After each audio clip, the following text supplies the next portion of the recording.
ভারতের একজন ধনকুবের আছে, নাম শুনেছেন না? মুকেশ আম্বানি।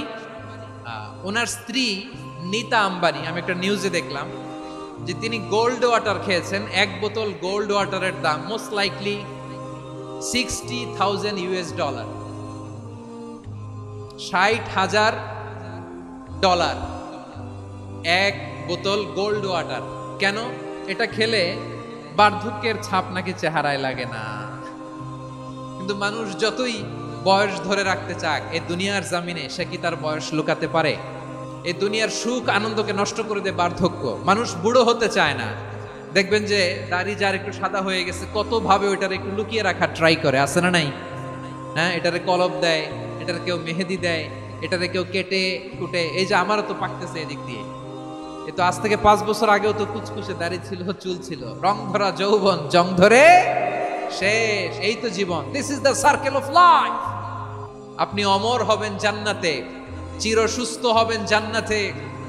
আপনি যদি চির যৌবন থাকতে চান, চির যুবক, এটা পাবেন জান্নাতে। সুবহানাল্লাহ বলেন।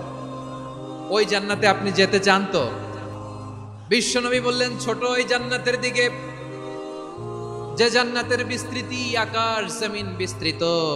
বিশ্বনবীর এই কথা শোনার পরে এক আনসারী সাহাবী সাইয়েদনা উমাইর ইবনুল হুমাম রাদিয়াল্লাহু তাআলা আনহু খেজুর খাচ্ছিলেন। তিনি বিশ্বনবীর দিকে তাকিয়ে কথা শুনছেন আর খেজুর খাচ্ছেন। যখন বিশ্বনবী বললেন জান্নাতের দিকে ছোট যে জান্নাত আকাশ জমিন বিস্তৃত, বিশ্বনবীর কথা শোনা মাত্র সাইয়েদনা উমাইর ইবনুল হুমাম বললেন বাহ বাহ।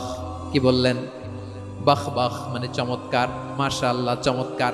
আমরা ইদানিং কালে চমৎকার কিছু দেখলে ইংরেজিতে বলে ফেলি না ওয়াও ওয়াও, বাহ বাহ, মাশাআল্লাহ। বিশ্বনবী বললেন মা ইয়াহমিলুকা আলা কাউলিকা বাহ বাহ ইয়া উমাইর। ও উমাইর, আমার এই কথা শুনে তুমি কেন বললা বাহ বাহ, চমৎকার চমৎকার কেন বললা? সাইয়েদনা উমাইর ইবনে হুমাম রাদিয়াল্লাহু তাআলা আনহু বললেন, ইয়া রাসূলুল্লাহ, আপনার এই কথা শুনে আমি বড্ড খুশি হয়েছি, আর আমি প্রত্যাশা করছি আমি যদি ওই জান্নাতের মালিক হতে পারি তাহলে কতই না ভালো হতো। সুবহানাল্লাহ বলেন।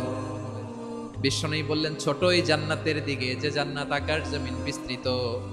আপনার এই চমৎকার মুখনিসৃত কথা শুনে আমার হৃদয়ের মধ্যে জান্নাতি হওয়ার বাসনা জেগে উঠলো, এজন্য বলেছি বাহ বাহ, আমি যদি ওই জান্নাতে যেতে পারতাম কতই না ভালো হতো। উমাইরের কথা শুনে বিশ্বনবী বললেন, ঠিক আছে উমাইর, জান্নাতে ঢোকার জন্য, এই জান্নাতের অধিবাসী হওয়ার জন্য যেহেতু তোমার এত আকাঙ্ক্ষা, আমি বলে দিলাম আনতা মিন আহলিহা, তুমি আল্লাহর ওই জান্নাতের অধিবাসী হবা। যাও উমাইর,